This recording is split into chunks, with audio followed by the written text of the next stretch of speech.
Hi everyone. Good afternoon, and welcome to the Zoom virtual program on the history of the Sulphur Mines. Today's guest speaker is Mr. Thom Trahan. Mr. Trahan is the executive director of the Brimestone and Henning Culture Center here in Sulphur, Louisiana. Before we get started, let's introduce our panel for today's discussion. So, Erica, if you'd like to introduce yourself. You're muted.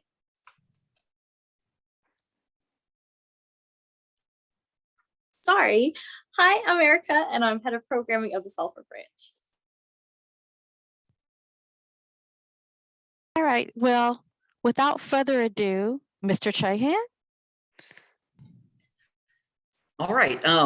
My name is Thom Trahan. I've been the executive director of the Brimstone Historical Society and Henning Cultural Center Complex for 15 years now. I will be talking today about the history of the West Calcasieu sulfur mining industry. This is my first time doing a presentation via Zoom, so I hope that you'll excuse any hiccups that might occur. I'll be trying to share my screen for a little presentation, and then I want to do something I've really never done before in a presentation before and look at Google Maps and see what we can see of the old sulfur mines as they exist today. So I'm going to go ahead and start with my screen here. And there. Can everybody see the slide here? Just my name and the title. Okay. Yes. So I'm going to just jump right in there we go. I'll start with sulfur because you know that we mine sulfur in our town, but I wonder if you know what sulfur is. So I have actually a little piece of it right here. You can kind of see it's a yellow mineral. I don't know if you can see that very well, but there's also an image of it on the slide itself. Sulfur is found near oil deposits. A lot of times it's found near salt domes. It's normally in a dome formation in the ground. It's used in a lot of very interesting things. I always tell like my school field trips that it was used to kill and to heal and to grow. So to kill, it's used in all the isides like herbicide, fungicide, that pesticide, that sort of thing. It's also used in medicines. You can find it in sulfa drugs like antibiotics. And then it's used in black gunpowder. That was what it was used for quite a bit back in the earlier days. Not so much anymore, but it was definitely used a lot in those days. Then it's also used in things to grow. So fertilizers are one of the primary uses of sulfur industrially. Sulfur is probably a third of all use. Sulfur use goes into the farming and fertilizer industry. So what we take out of the ground is then put back into the ground to help things grow, which I always find kind of interesting. You'll notice the name of the element is different from the name of our town. That's because at the time that our town was developed, the spelling for sulfur was Sulphur, and over time the scientific community switched over to the F. I think it was made official back in the 1970s, and so at that time our town was already well established and didn't have any desire to change the spelling of the name to match the scientific community. They just kept it as the Sulphur. And it is a very common element, but it is definitely valuable. It was more valuable around the turn of the century, the past century, 1900s, because of its uses in all those things I mentioned earlier, but also because it was harder to get. In those days, mining was shaft mining. Traditionally, they would dig down to a sulfur deposit and they would harvest it that way, like a traditional mining. But it was also found around volcanoes, which is kind of an interesting way. It still to this day in some areas in Indonesia, they mine for sulfur, or they gather sulfur near volcanoes, which is very dangerous and not a very good way to get it. But it is they're definitely found there. I'll show you one other quick thing, and I don't think I can do this while I'm screen sharing. So let me stop this for a moment. And let's see here. I wonder if I can make myself, there we go. All right, this is actually a piece of a sulfur core. And so under the ground, sulfur looks like this. It's actually mixed in lots of different layers with other materials, limestone and, just underground rocks and things. It's not easy to see, but you can see some bright yellow spots up here as opposed to the gray spots. The yellow being sulfur, crystallized sulfur under the ground, and the gray being those other materials. So if you're mining it by hand using pickaxes and shovels and trying to mine down to a sulfur deposit, you're going to come up with that. And then there is a purification process that has to occur as well. So let's get back to the presentation here. And so basically in our area, sulfur was found around the 1870s. They were looking for oil in the ground during the time of the after the Civil War, the post-Civil War America. And so as these companies were down here prospecting for underground oil, they came across this oil deposit that was corrupted by a sulfur deposit. So the way that sulfur interacts with an oil deposit is that the oil will leach the sulfur and it kind of mixes. It's not a good way to say it, but without being too scientific, the two corrupt each other and you end up with something called sour crude, or they called it in those days skunk oil, because as it would burn or attempt to refine it, it gave off a really bad gases, just awful smells. It was not a very pleasant thing. And so it was not a very sought after product. And so the oil company that located the deposit in our area gave up attempts to get that oil out of the ground because they didn't care so much for the sour crude. There were easier sources of crude oil in those days. So they sold the site to a sulfur producing company called the Louisiana Sulphur Company. And these guys attempted to mine, as I said earlier, with the traditional shaft mining methods. They dug mine shafts down to it. They built cast iron rings to sort of support the ground as they dug down to the sulfur deposit. But they ran into a whole lot of issues in those days. First of all, if you try shaft mining on a sulfur deposit, especially in a humid area like we have, the sulfur will mix with the moisture in the air and the air itself, and it will form toxic gases that you shouldn't be breathing.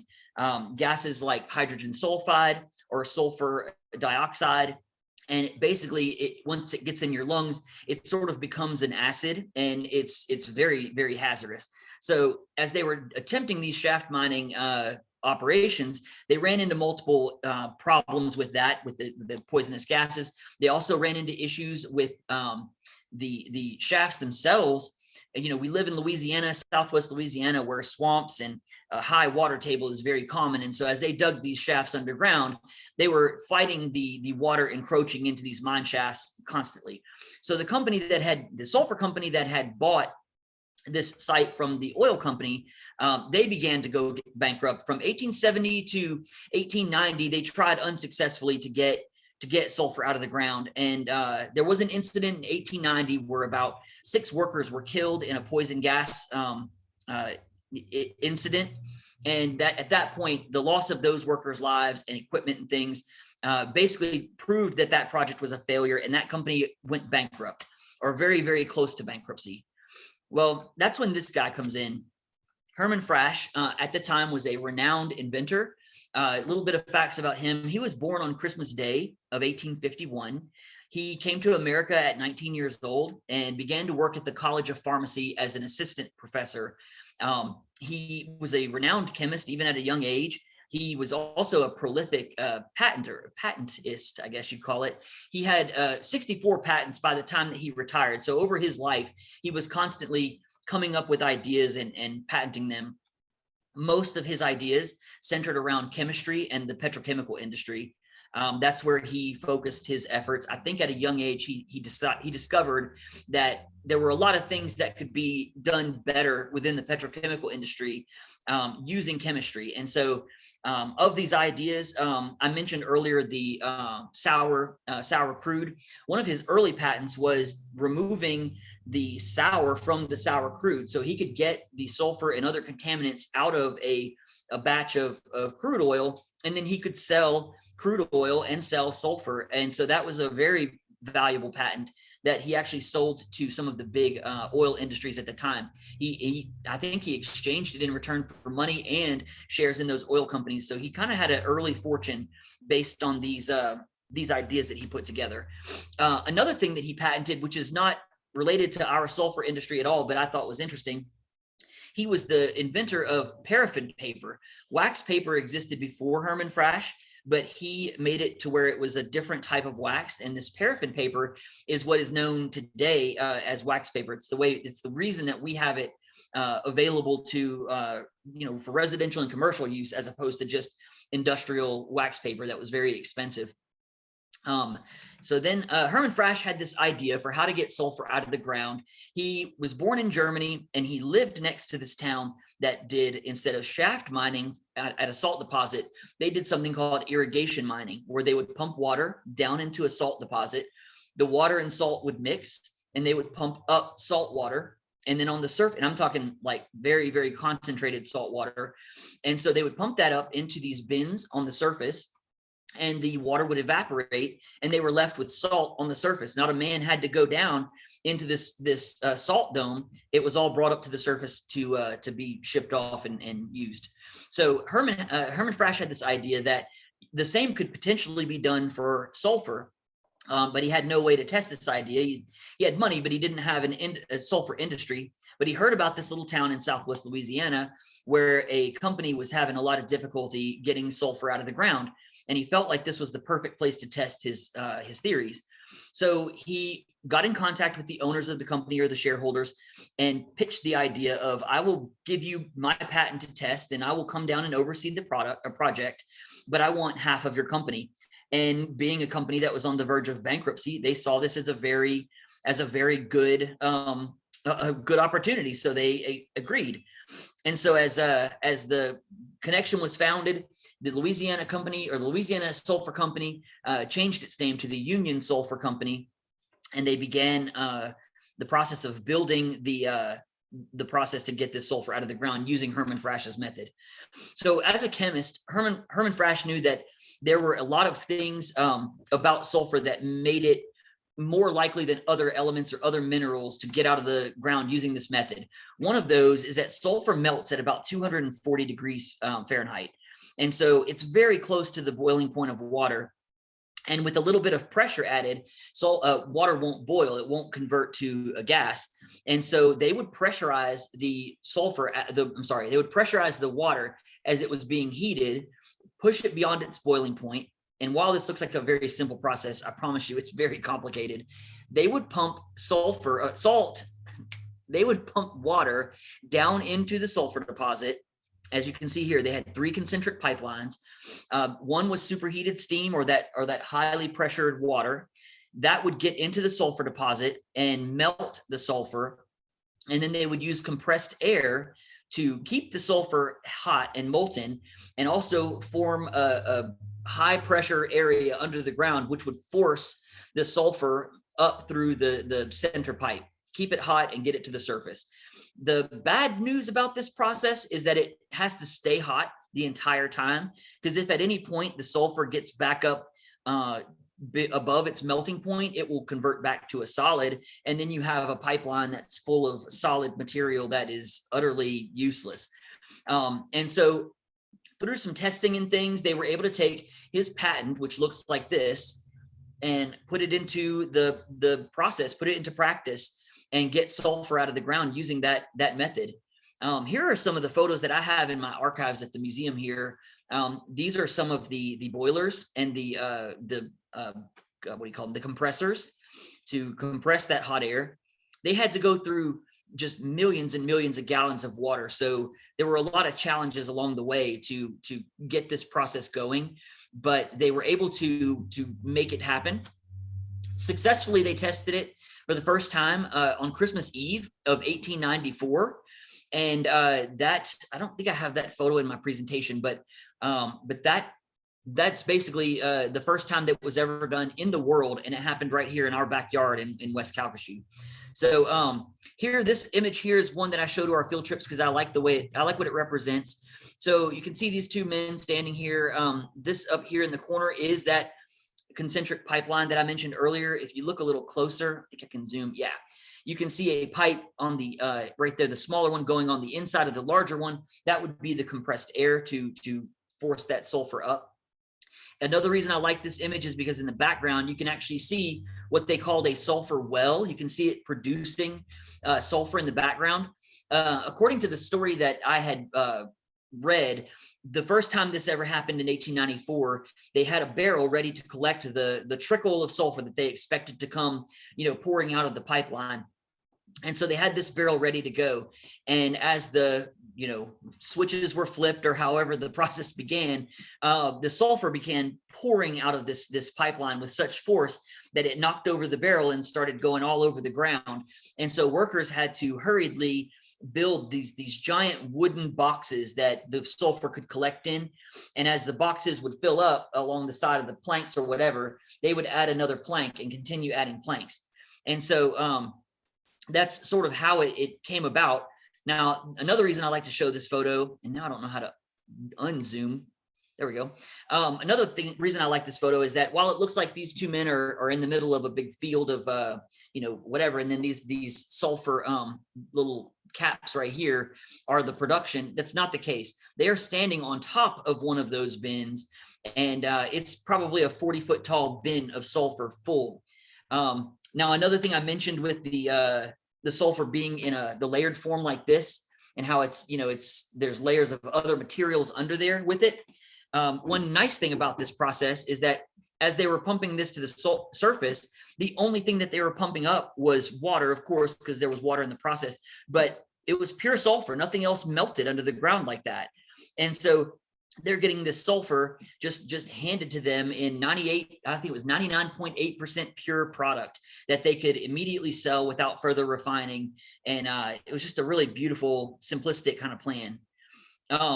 Something I didn't mention about sulfur earlier, which I think is another interesting thing. Kids on field trips love this one too. This photo shows it. So the bright yellow that you see is the solid sulfur, like I showed you earlier, the little piece of sulfur. So that would be solid sulfur, but when it's in its liquid form, it turns to like a bright, like rusty orange color. And so you can see in the background, this is a obviously colorized photograph. They didn't have color photos back in the 1890s to the 1920s. So what they would do is they would hire artists to go and visit the scene of the photo, and then they would draw it with highlighters essentially. And so they attempted to capture that color change in this image here. And in the foreground, this brownish color or reddish color, it went through a few phases and color shifts as the cooling off process occurred. So when it's completely cool, it's that bright yellow color, of course. And when it's super hot, it's this orange, but in the middle, it goes through a phase where it's sort of a brown, almost a plasticky, feeling, I guess. And so that's kind of illustrated in this image. In the background, you can also see the walls for this bin of sulfur and how high they were. So it's a pretty big amount of sulfur. Once the sulfur bin was full to the capacity that they felt like it needed, they would remove those wooden retaining walls, the walls of the bin, and they would then dynamite all along the side of the deposit to break off the amount of sulfur that they needed to load into train cars and ship away. So whatever, Italy ordered from our sulfur deposits, they would break off that amount and load it up to go ship out around the world. So in this image, you can kind of see that, and you can see also compare the size, the height of this block of sulfur to the train tracks here next to it. That's something that we can kind of understand the scale of it or whatever. It was a massive amount of material that they pulled out of the ground. Here's another photograph illustrating the way that they would dynamite along the side of the deposit to cut the amount that they needed. I tell like the school kids that we talked to that it was almost like they were cutting a cake. They would put dynamite all along a specific section, and it was just like it just broke it right off, and it could be easily loaded with cranes and even just workers with shovels loaded into train cars. Now in 1918, they ran into some major trials. But even before that, they were having major issues getting fuel. You have to boil so much water and heat so much water that they went from burning trees locally. They would get from the logging industry, they would buy trees, and they would then burn that for fuel to superheat this water. They went from that, then they went to getting coal from a mine in Alabama. There's a coal mine in Pratt, Alabama, where they were buying coal, and they were attempting to do it, but they were so close to breaking even on it. It wasn't even generating any profit. So they knew that was not going to work as a sustainable, venture in the long term. And so finally in 1903, there was a big discovery in Beaumont, Texas, the Spindletop oil discovery. And that provided really cheap fuel that was really close by, that could be just gotten over here for a really good price. And so from about the time of that discovery on, this became an insanely profitable venture for everybody. Now in 1918, this photo here shows there was a hurricane. They called it a cyclone, but it had to have been a hurricane because it destroyed sulfur, the sulfur mine, and even Lake Charles. The sulfur mine reportedly had $3 million worth of damage, which in those days was serious money. Lake Charles had $7 million in damage, to kind of give a comparison there. So kind of the amount of money that, a small town, suffered in destruction compared to a big city like Lake Charles was pretty telling. One nice thing that happened though after this is that the Union Sulphur Company utilized its own workers and materials to help rebuild the towns inside of Sulphur that were damaged. A lot of it was workers' homes, but even the ones that weren't workers' homes were taken care of. So, and I believe they also helped rebuild the school, the Union Sulphur Company did. So according to the records that we have, this storm hit on August the 6th of 1918. By August the 10th, they were already shipping sulfur out again. They were right back in action. They weren't fully producing sulfur for a while because they had so much to rebuild, but they had 2 months worth of leftover stock that had already been produced, that was kind of in hand, that they were able to sell off that 2 months worth of stock, and it gave them time to rebuild and begin the mining again. So that's a nice recovery. So this right here is a block of sulfur that is 1 million tons. It was 40 feet tall by I don't know how long, but it's one of my favorite images because it just shows people the massive amount of sulfur that was produced. And that's one block. They had about 5 blocks going at any given time during the time of their production, from 1894 through about 1924 was the last year that they pumped sulfur out of the ground. There's still sulfur underground at that site. It's just not as easy to get to, and there's not really enough to bother with it. And also today, sulfur is not mined this way anymore for any practical uses. There are a lot of different ways to get sulfur, like through the industries. Actually, they capture it before it can be exhausted into the atmosphere, and so that captured sulfur is often reused in the industrial processes. Let's see. So this image here is the US, not the USS, but it's the Herman Frash. It was the ship that was ordered to ship sulfur all around the country. In 1909, it was launched. This is a wire photo from its launch. It didn't operate for very long. It actually sunk like several years later, but during its time, it hauled just massive amounts of sulfur. The numbers that I have for production, they were producing, let's see, over the lifetime of the entire industry. So like I said earlier, 1894 through about 1924, they produced 10 million long tons of sulfur, which is just a crazy amount of material for, turn of the century. In 1922, that was their biggest year. In 1922, they produced about 1,150,000 tons of sulfur. So in just 1 year, the average was about 4,000 tons per day, which equated to about $22 per ton in their numbers, in those days. So just an insane amount of money. The sulfur mine employed a large number of people. I'll go into that in a little while, the people of the mines. But let me see if there's anything else that I have for that. No. Okay, so going into the people of the mines. So in the middle of this process, as he's trying to get his Herman Frash, as he's trying to get his idea off the ground, he knew it's going to take labor. And so he hired people from all over the country. Most of them were drillers and boiler operators, because that's the nature of the industry. He needed construction guys as well. He needed people that knew how to build the big derricks. According to the notes that I have, like one of these teams, the rig builders, like this team right here, for example, they could build a oil derrick or a drilling derrick in about a day. And so they would build these things like day in and day out. They would build them constantly. Unlike oil drilling, sulfur drilling in this way, you have to drill closer together. With oil, it's like having there's a movie that came out a few years ago where they likened it to a milkshake. And so you have a straw and you have this liquid. If you can get the straw into the liquid, you can get all of it out in just one go. But in the case of sulfur, you have to hit the right target to be able to melt that sulfur. And then you have to hit a little closer to continue to melt the sulfur and pump it out. That heat has to get there in order for it to work. And so they were very busy, these rig builders. The boiler operators were as well. Then you have these guys, the drillers, who would just drill the shafts down into the deposit itself. So that was another use for the workers. I believe the numbers that I have for the amount of people that lived out at the sulfur mines and worked out at the sulfur mines, the company employed about 1,700 people. And they, at the time of when sulfur became a city, which was in 1914, a census was taken of the sulfur mine and then the city of Sulphur, which were separate entities. The city of Sulphur had about 1,500 people. Oh, is that right? Yeah, and the sulfur mines had about 5,000 people that were out there. That's not just the workers, that's their families.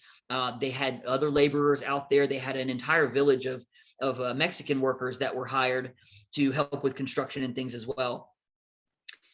Here is one of the large, I call them the power plants, but they generated power and they also boiled the water. You see all the smokestacks for the different boilers that would have been in that building. So another interesting thing that the Union Sulphur Company did, and they were one of the very first to model this, they built homes for all of their workers.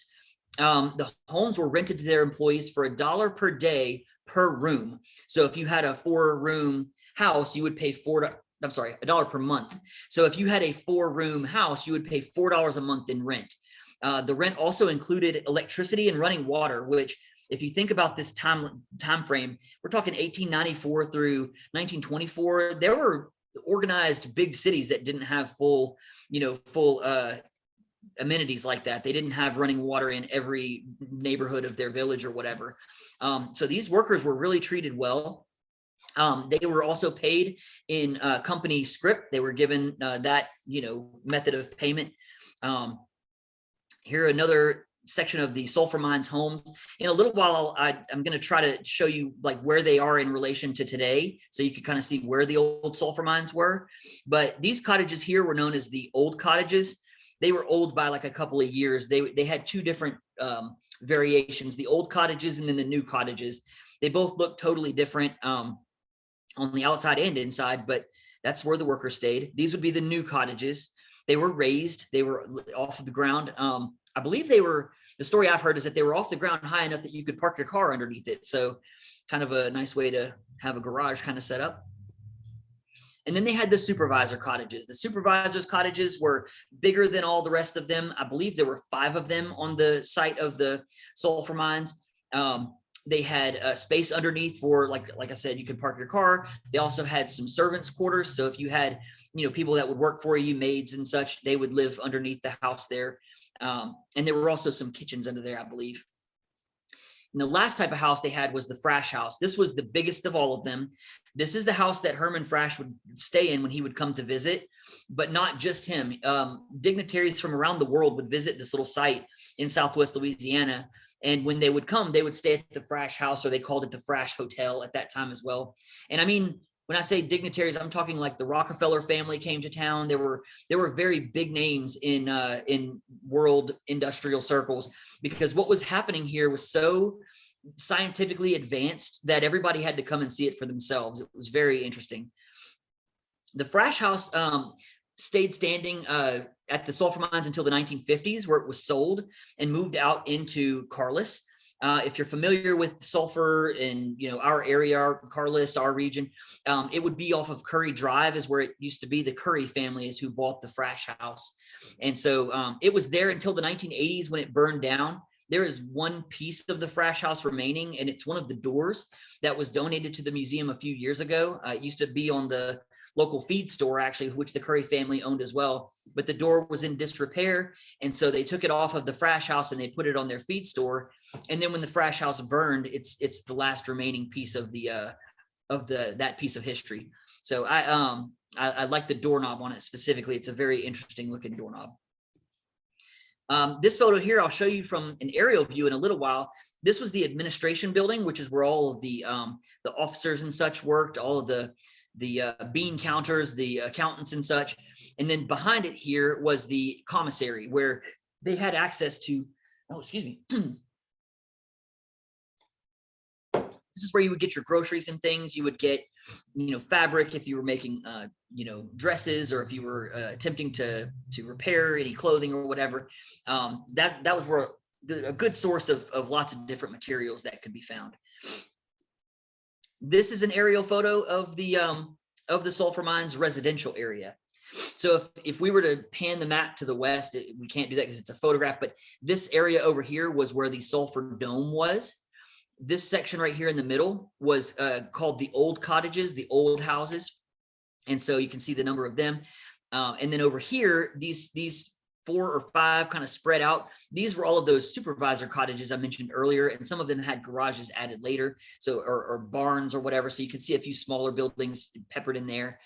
And then this row in the back was known as the new cottages. This photo was taken in the 1950s, I believe, early 1950s. And it doesn't show the full might of the sulfur mines as it existed in its heyday.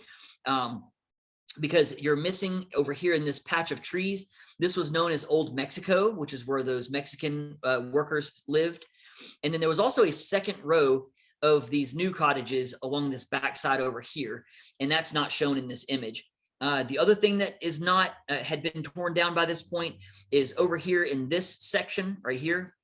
That was where they had 2 dormitories, 2-story dormitories for single workers that didn't have families. They would stay in these dormitories.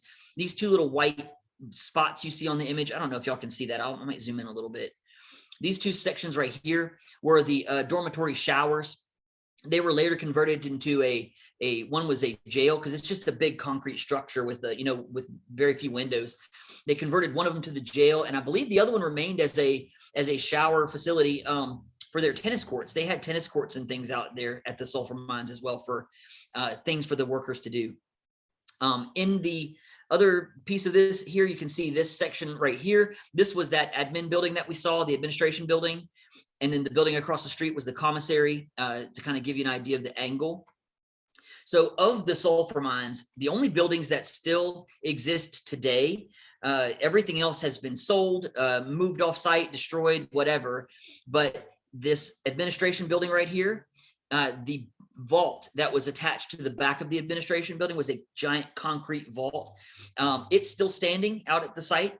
And then these 2 dormitory showers are still standing, but they're hidden by a layer of trees. And I'll show you that in a second, because that's very interesting that it still exists. The company that owns that site has also protected those structures and has marked them for, for future, for posterity, I guess you'd say. Another thing that the sulfur mines did to sort of provide for its workers, you have these guys moving into this tiny little mosquito-ridden swamp town that's not even really a town, and they're coming with their families and their kids, and their wives are coming from places like Chicago and New York, and they're coming from these big cities with lots of things to do. And so to help kind of entertain everyone, they would host these ball tournaments. They had a minor league ball team that was their mascot was a miner, so the Sulphur Miners, which was very original. But they would travel around and play other small minor league industrial teams. So they would play like, I don't know the names of them, but like the Ritter Loggers or whatever, they would go up and play these other teams. And so the whole town would turn out for these games. It was a major thing that everybody enjoyed. And the players all had a lot of fun. They would often tell jokes though about the manager, who is this guy over here. The manager of the ball team was also the manager of the Sulphur Mines. And so you couldn't even escape your boss on your days off. You're going to, to this, to play this ball game, and your boss is still your boss. So that kind of was a bummer, but they had the ball team. And let's see here.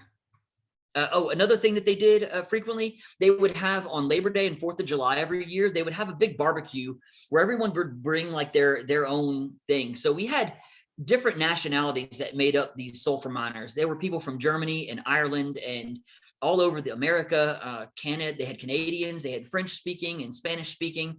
And so everybody would bring their thing to the table at these big barbecues, and they would have dancing. They would do all kinds of activities, boxing matches, bicycle races. They had all kinds of different fun things for the kids to do, dance contests. They would also do I'm sure some of you have heard like of the old games, like they would grease a large flagpole and they could see who could climb to the top of this flagpole. They would cover a pig in grease and like let him go, and who could catch the pig. And so that's the ways that they kept entertained. They would also do these every now and then on weekends. If there was a dignitary in town or something, they would take a little break and have some time to kind of celebrate the people coming in. But for the most part, they worked. They were workers. Here's a panorama that we have of the sulfur mines. I'm going to zoom in a little bit. You can see some of it a little clearer. So the smokestacks you should be able to recognize from a previous photograph. Here in the back, you see all those derricks. I mentioned the derrick earlier, but never really showed you one. Just a giant triangular structure that they would adapt the drilling derricks from the oil industry to fit this sulfur mining industry. So it wasn't a whole lot of a problem to retrain people that knew how to build the oil derricks. In the foreground here, you actually see all this white, this lighter colored material. These are all blocks of sulfur. This here, you can even see it's a little jagged where it's been broken away and some of it's been shipped off. On the surface, on the top of these, you can see the rails right here. Those are the producing wells that you saw earlier that was pouring sulfur into the big bins.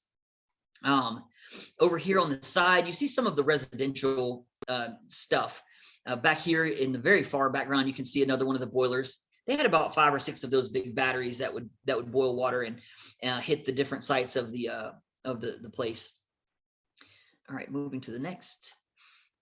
All right, that is the end of the actual the logistics of it all presentation.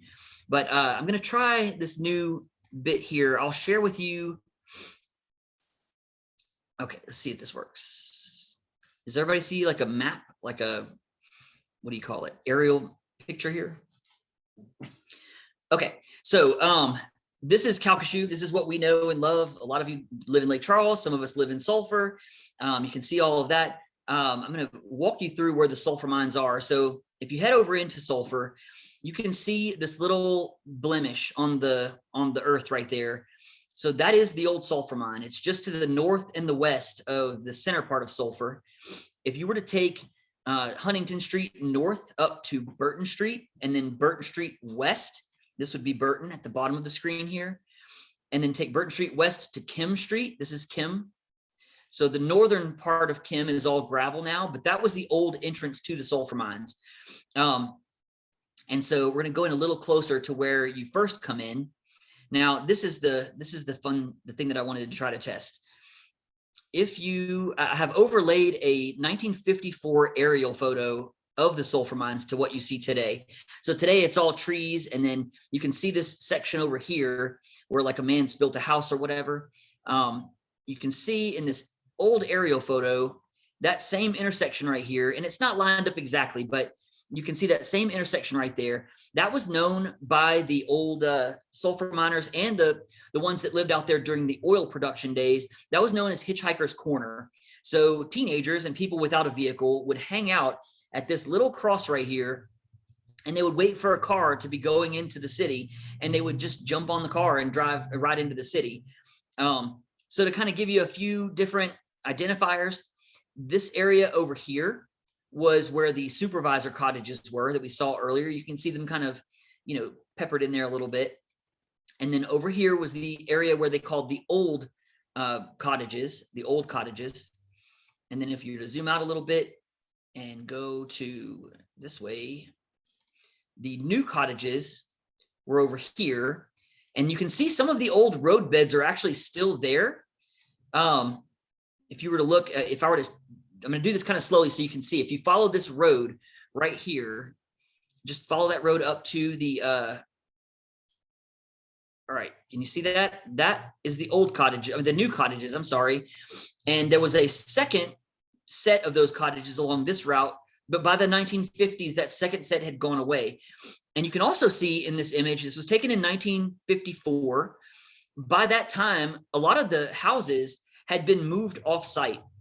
So the company in those days, as they were switching to oil production, they didn't need as many workers. And so they sold these cottages, and you would buy a cottage for, $2,000 or $3,000, and then you would pay to have it moved somewhere into the city. Some of these are still standing. There's one for sure I know of on Matilda Drive in Sulphur, and there's another one on Starlin Road in Sulphur, sort of behind the subway on Ruth Street right there. Those were both new cottages. They came from this little swatch of land right here. And so, and you can see, like I said, some of those had already been started to be sold off. Way back here at the end of it, this little loop was the school bus turnaround. So the bus would come down and it would turn around in this lot. There was a house here when the sulfur mines were originally built, but the house burned down, and they polled or petitioned the neighborhood to say, can we rebuild a house there? And everybody voted no, because they wanted to leave that turnaround for the school bus. The kids that lived in the new cottages would actually wait right over here. There was a little structure that they could wait under to catch the bus if they walked down to the end of the road instead of waiting for them to be picked up at the house. So back to Hitchhikers Corner here. If you were to turn left, they had several roads that were named after different sulfur mines, the main, like the plant supervisors and stuff. There was like a Kiever Road, but the locals just started calling them Front Street, Back Street, and then Shaw Street. That was just the names that kind of stuck. By the 1950s, when this photo was taken, the Mexican village was gone, but you can see this big patch of trees. That's where Old Mexico, they call it. That's where Old Mexico was. And so, and it was a pretty large, I would say, compared to the same size as the old cottages here. Moving further to the west, this right here is the Frash house that I showed you a picture of earlier. Today, it's not that, it's industrial use land. But in those days, that was a big, beautiful house and gardens. They had a baseball field right here. You can still see the remnants of that, the triangle. That's where they would play baseball from that earlier photo. And then if you move just to the north, I'm trying to go slow, but I know this can be disorienting if you don't. So this was the administration building that I mentioned earlier. And then this right here would be that commissary, the little store where they could get their materials and things. And then these two buildings over here were those two dormitory showers. And so if we were to go into the, I'm going to zoom in a little bit so you can see it better. So this is the vault that was attached to the back of the administration building. And if we were to move into today's timeline, like I said, it doesn't line up exactly. I put this together kind of quickly. This is that vault. The doors of two of the vaults are still on there. They've all been opened. There's nothing, I mean, it's not like you're going to find diamonds or, national treasures or anything in there, but it's still a hugely important structure to the history of our area. This vault held all the company's records and payroll. At one point it was full of money when they would, get ready to disperse their payments and stuff to their employees, but that's the only piece that survives from the original sulfur mines. It is interesting also how the industries today that still utilize and occupy this property, they still use the same road beds for the most part as what the original sulfur mines, workers used. Okay, and then off back in the trees, if we switch back to the old, old image, you see the two dormitory showers. They are sort of lost in the trees back here, but you can make out, if you look very carefully, like the rough straight lines, as opposed to like the organic, you can tell a tree from a from a building for sure. This would be one of the two showers, and even deeper in the woods, you can see the bones of this one. Those two structures are still standing. I visited there a couple of years ago, and they are still, they're still there, big concrete structures. But yeah, so that would be the old sulfur mines of the residential area of it. And then going back into the old photo, you see it, if you can watch this road, how I mentioned it, they still use the same road beds. It's still there. And then all the way to the west is where the original mine was. This whole circular thing was the Sulphur Dome and the Salt Dome. There was salt under there as well. And then over time, they would build those derricks all throughout this property and then pump in that superheated water. Now it's a lake in the center, because when you pull, that amount, 10 million tons of sulfur out of the ground, you're left with a cavity underground, and eventually it's going to cave in. No workers were ever killed in a cave in from what I just mentioned, the what do they call that, land submerged. Anyway, no workers were ever killed, but at one point a section did catastrophically collapse. I believe it was up here in this area, and a mule team and several derricks were lost. They were just sucked underground, and then water filled the space immediately. So that's kind of a sad story there. But for the most part, all of this just happened over time. The ground sunk in. Some of these lakes don't quite look like normally occurring lakes, and they're not. These are known as the finger lakes to locals. They are they were created to house the water to use in this process.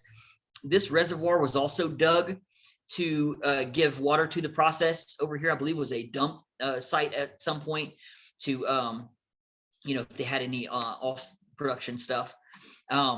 Also, at one point in, I want to say, the 1920s, the workers attempted to unionize, and the union bosses were told that wasn't allowed to happen or whatever, and they were fired. And so the union bosses that lost their jobs were very upset and came out to the dredging barge that was parked right over here in this area, and they actually sunk this barge. You can see the lines of it in this image from the 1950s, but if you go to today, that barge is still there. It's very hard to see, but when it's low tide, it's exposed to the surface, so you can actually see it from the air, from the sky. So today, all those lakes are still there. The old sulfur mining, water lakes or whatever. To get the water into these lakes, they actually dug a canal all the way up to Houston River, and that canal filled these big, what are they, ponds, I guess.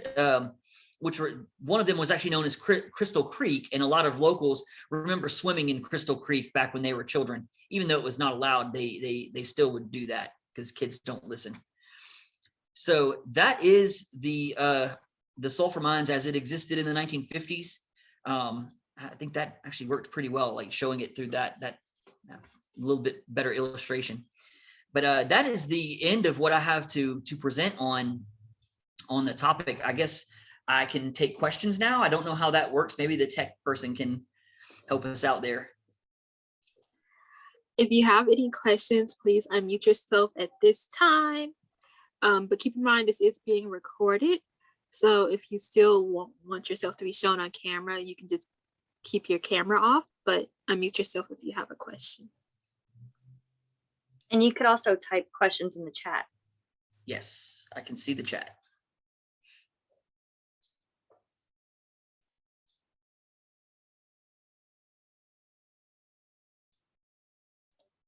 Do you know if there's any people who have family members who used to work at the sulfur mines currently in sulfur, or like found anything special in sulfur?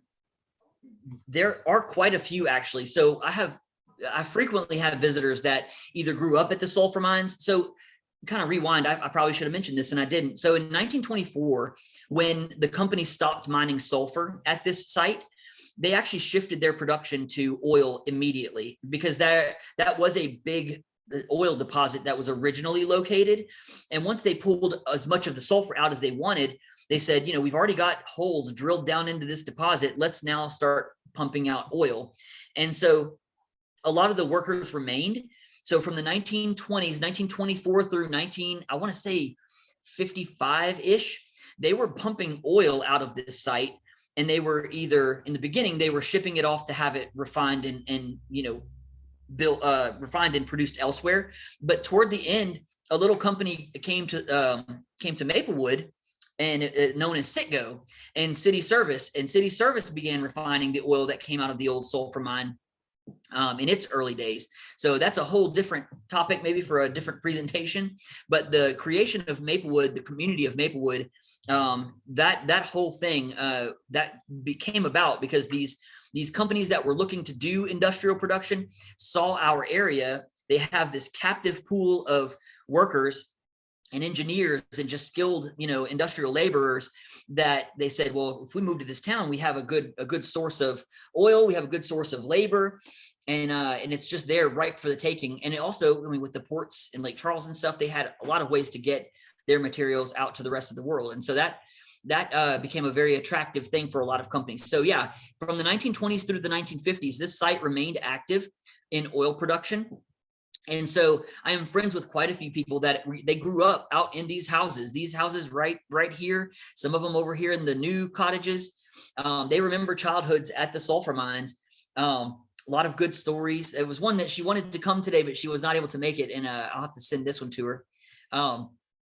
Let's see here. Yeah, I'm going to read from Catherine Stagg in the chat.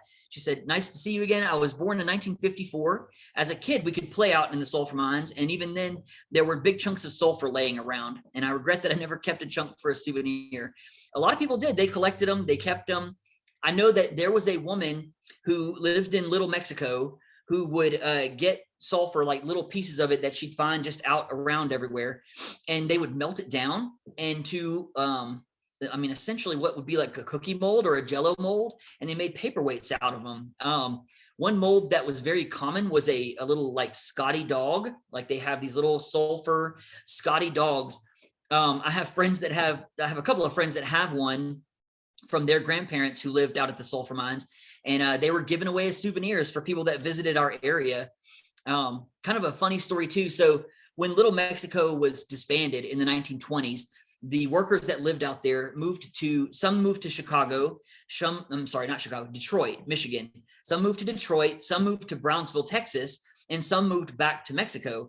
Well, there was a woman that used to visit the museum for the Sabine Lighthouse group. They were rebuilding the Sabine Pass Lighthouse, and she was visiting, and she said her grandmother used to make little sulfur paperweights in her town in Brownsville, Texas. Her grandmother lived in Brownsville, Texas. And so as a Mexican worker who lived in Brownsville, Texas, she was going back to research to see if her grandparents even came from our sulfur mine, which would have been a really interesting, bizarre connection there. But yeah, so there are definitely still a lot of sulfur residents that can trace their roots back to the sulfur mining industry.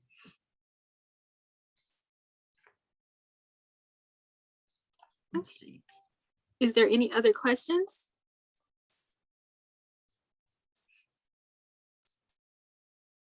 Right, I'm gonna pass it back to Celeste. Okay, well, thank you everyone for joining in. I hope everyone learned a lot. I know I did. So thank you. And thank you, Mr. Trahan, for being our presenter today. You're very welcome. I'm glad to do it. This is a good way for us to get the word out about our town's history, especially with the loss. I didn't mention this in the beginning, but the Brimestone Historical Society, we are a 4-building complex. As of 2020, we were a 5-building complex, but Hurricane Laura fixed that for us. And so our building that housed all of our history displays and our artifacts, the building itself was destroyed. It was a historic structure. It was a big loss for the whole community, but we are still doing what we do. We are still trying to fulfill our mission of educating the public on our little town's history, and also to keep providing good, artistic opportunities for artists. And so we'll continue the fight. Okay. All right. Well, go ahead. I just wanted to thank you as well for this amazing program. And I'm going to stop the recording.